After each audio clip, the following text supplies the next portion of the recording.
Hello, and welcome to Career Connection Chat, where you state the career and we make the connection. As always, I'm your host, Seth Lawrence, Delaware Military Academy class of 2022. Love saying that. And welcome to Season 1, Military Careers and Life.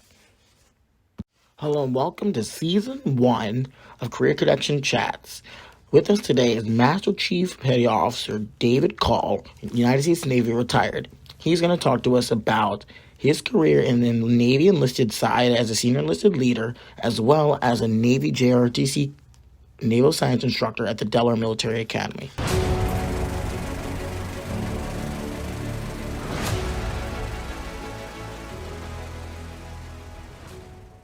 Welcome, ladies and gentlemen, to Season 1, Episode 6 of Career Connection Chats. With me today is Master Chief Dave Call, retired, United States Navy. Sir, how are you? Doing wonderful. Thank you, Seth. Let's start off with the first. Can you explain who you are and how you got to where you are now? Yeah, sure. Been quite a journey. I was born and raised in rural southeastern Ohio, pretty much recruited off of a gravel road. I brought with me skill sets of a country boy, if you will. A lot of people say, well, why the Navy? No particular reason. I don't think, as I recall. I do know this. I was a huge reader back then, and read a lot of books and books about far away and distant places. And I thought to myself, I'd like to go see some of these places. How can I get there? And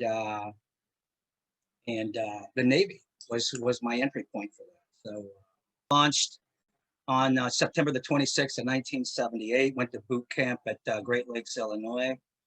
My first duty assignment was a brand new Spruance class destroyer, DD 969, named after Lieutenant Commander Carl Jared Peterson, who was unfortunately killed in action in Vietnam.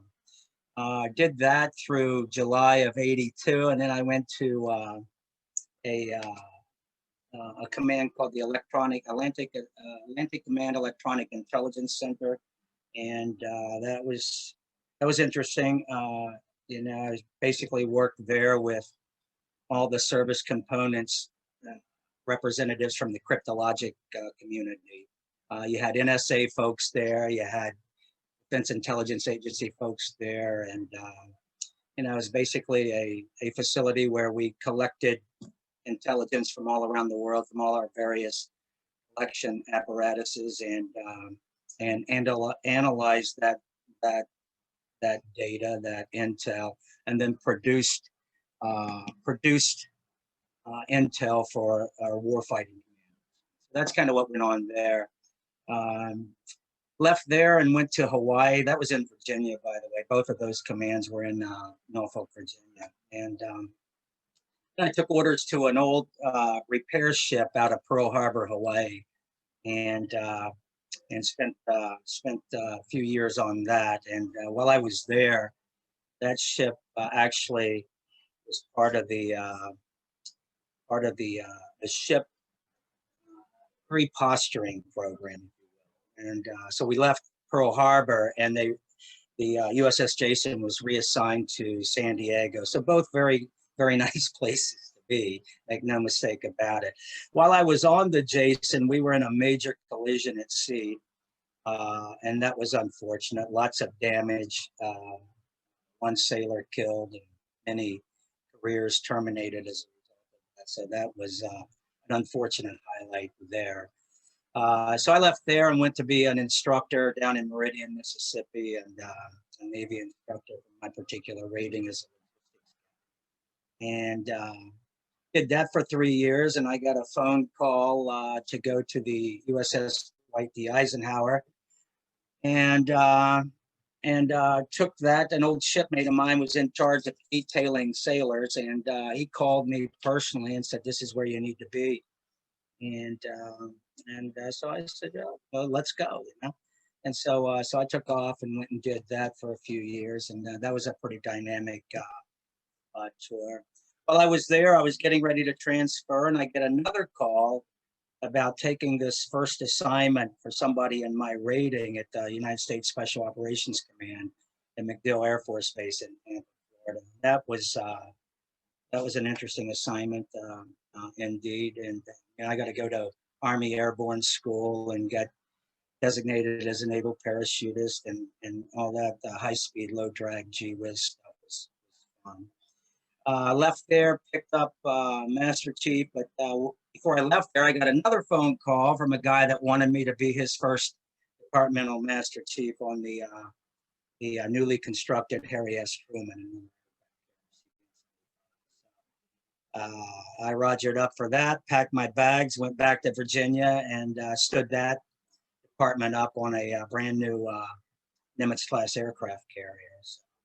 And then I left there, and I got a phone call to go over to Naval Surface Forces U.S. Atlantic Fleet, and I went over there and wrapped up my career with 24 years and right at 25 years. So that kind of summed it up. Yeah. Hey, Master Chief King wants to say hello. What's going on? How you doing, Master Chief? What characteristics would make a good person in your career field? Well, when you're starting out, well, let's start with the very basic characteristics. You got to have a strong work ethic. Anything that you do, you have to have a strong, and that's vitally important. I recommend passion for whatever you're doing, and all of it, dedication, commitment. These things are all rolled up into one. And of course, my favorite word, which is hustle. You got to hustle, and so keep those things in mind and understand that there's going to be good times and bad times. Embrace the good times, enjoy them, and cope and deal with the bad times. Nobody gets through this life without getting a heavy dose of both. So we all will end up with our scar tissue, but you have to learn how to cope and deal with it. Okay, so that would be my advice, and just embrace it and do your very, very best, and the rest will take care of itself. Right, that's all you can do. All you can do is try your best and do your best, and hope for the. And that's all you can ask out of anyone as well, is just give me your best. And everybody's best is probably going to look a little different.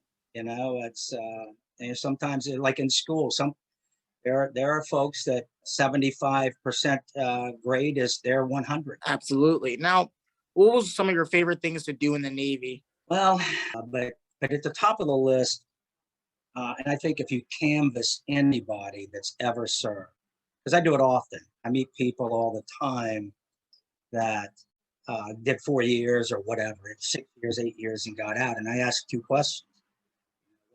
What do you miss the most? What do you suppose that answer would be? I'm not sure. It's universal. Every time I ask the question, I get the same response: camaraderie. Okay, and so I miss the people. And connecting with the people, and to this day, that experience for me, the Navy ended active duty in 2003, and to this day, I have lifelong friends from my military experience. I talk to them probably more than I talk to my siblings. It's just it's a particular thing, and nobody who's ever been through it can't be expected to understand it.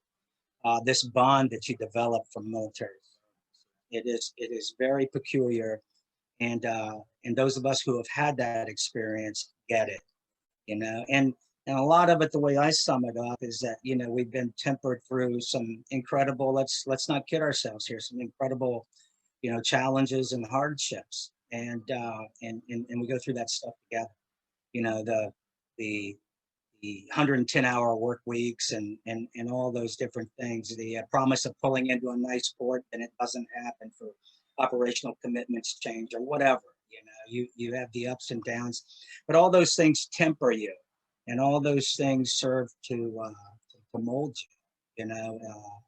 And so it's the people, it's the activities. You're dealing with military stuff, and you're making history. In the military, you're making history. The Iranian hostage crisis is an example. We were there. That's history. We're not just out there all the time, boring holes in the ocean. We're places making a difference geopolitically and otherwise. So yeah, it's those kinds of things. All right. I mean, those are all pretty cool things, and the Navy has a really deep and wealthy history of, especially in the world, not just in the United States, but worldwide. And what was some of the least favorite things you had to do in the Navy? Well, I never particularly cared for duty. Uh, duty weekends, duty in general, duty weekends. Uh, one of the beauties, Master Chief King will attest to this, one of the beauties of becoming a Master Chief in the Navy is that you came off the watch bill. So that's a little perk, but it means a lot. And so that was one thing. I could readily throw out the long hours. But you kind of get used to that. You just kind of roll with it. And the funny thing is that as I review my military career, as I do often when I'm talking to people or whatever, I don't remember the bad stuff. And a lot of that's your own individual character, your own personality. I'm notoriously positive, and so when I look at my career, I don't reflect on the bad things. It's always how much fun I had, and how much I enjoyed it, the experience. So, it's not very from person. All right. And then some of our reviewers may not know much about the Navy or much about things that the Navy does. So I want to ask, what is the most accurate military movie that features the Navy that people could watch to get a kind of an idea of what it's about? Well, if you're talking military, not just Navy, military movies that you can really glean a lot of important tenets and pointers from. I would turn to things like the Caine Mutiny. These are old movies, but still incredibly relevant movies. I would turn to The Sands of Iwo Jima, Saving Private Ryan, to name a few. There are many, but I encourage you young folks that are aspiring to be in the military is to dust off some of those old movies and take a look at them, because the construct of those is as appropriate today as it was in the 40s and 50s when they made those movies. There's, these leadership traits. Many things change. But leadership is just that. It's leadership, and it's just, it doesn't look much different today than it would have looked in 1850. I mean, it's just is, and those movies depict that well, and there are many of them. Out there. I encourage you to peruse some of those black and white movies, old movies. Yeah. Absolutely. Now, our program is all about mentoring and connecting potential mentors with mentees. So, who was your mentor, and what was one of the best lessons they taught you? You don't have a wise man or a woman will not have a single mentor. You have various mentors. There's folks, if I'm looking at making some financial transactions, or I'm involved with, say, doing stuff with the stock market, I have a particular mentor for that arena, that wedge of the pie, if you will, and so on and so forth, depending upon the category of this guy, whatever it is that you're doing. I mean, it is wise to have mentors in various disciplines, and they teach you the things, they teach and coach and encourage you about whatever that wedge of the pie is. So I got the guys that I call when I'm dealing with money and finances and stocks, and so that's what I lean on them for.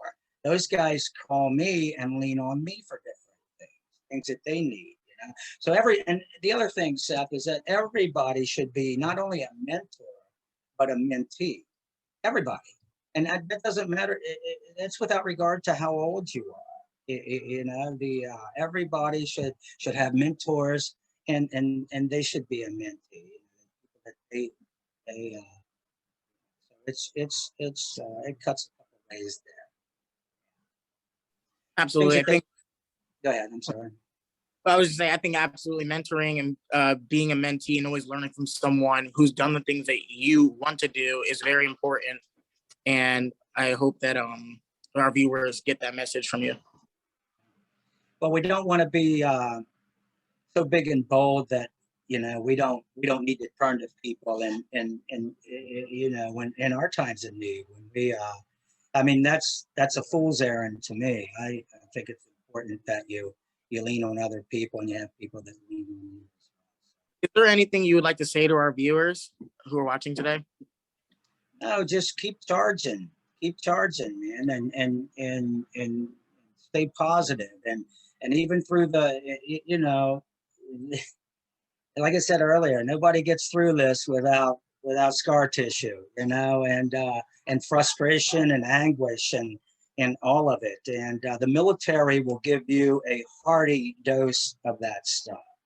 But find that unique way to process it. And there was a time when it was said that if 1,000 people joined the Navy today, or the military, perhaps, I just always heard that in 20 years, only 10 of those folks would be there. And so you wonder, well, why? Why? Because it's the hardship, it's the challenge, it's all of it. It's the long hours, it's the leaving the family and this and that and the other. It's not for everybody. The military life is clearly not for everybody. Let's talk about your career at the Delaware Military Academy, because after all, that's where I met you, and that's where you made like probably one of the biggest impacts that I've seen in your career. Could you talk about what you did as a naval science instructor? Yeah, if I were to sum it up, a coach and a cheerleader, a coach and a cheerleader. That would be and setting a positive example. I always told the other guys, if you did those things, the rest of it takes care of itself. But I dealt with seniors the entire time, and so always treating them as if they're operating at the next level, much like we do in the military.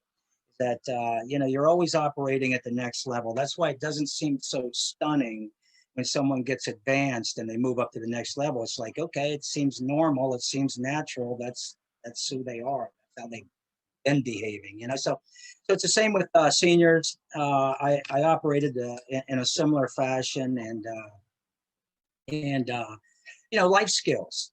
That's what I focused on. And again, coaching, being a coach, being a cheerleading, a life type coach, and cheering you guys on through the thick and thin. So that's really how I would sum it up. Absolutely. I mean, I never had the luxury of having you as my naval science instructor, but I've definitely worked with you many, many times throughout my high school career. And it was always a pleasure. Always was a pleasure. Loved every moment, especially the random quizzes that you would give me. It always taught me something new about the Navy that I didn't think I would need to know, but was good to know. So that was always a great time, great experience with you, Master Chief. Likewise. Now, do you have any advice for a retired or close to being retired Navy people that might be interested in working with JRTC cadets? Yeah, it's what a great thing to do. But you've got to, you can't come into that world with a retired mindset. You have to come into that environment with, in my view, great passion. Okay, and energy and passion, and that would be my advice, is that and then there's other things. There's so many rewarding things associated with being a naval science instructor, but at the top of the list is interacting with our youth. It's it may not seem like it when you see us, and we're stern and rigid and all of that, but I couldn't imagine having done something more rewarding after my military career. yeah, I couldn't imagine anything that was it was an absolute. I'll always cherish my DMA time without a doubt. I fond tons of fond memories working and interacting with folks like yourself, wonderful young people. And I would always tell people, um, people are concerned about our youth and what's going to happen with our country. And I'm like, are you kidding me? I work with these folks day in and day out. Our country's going to be in good hands. Don't worry about it.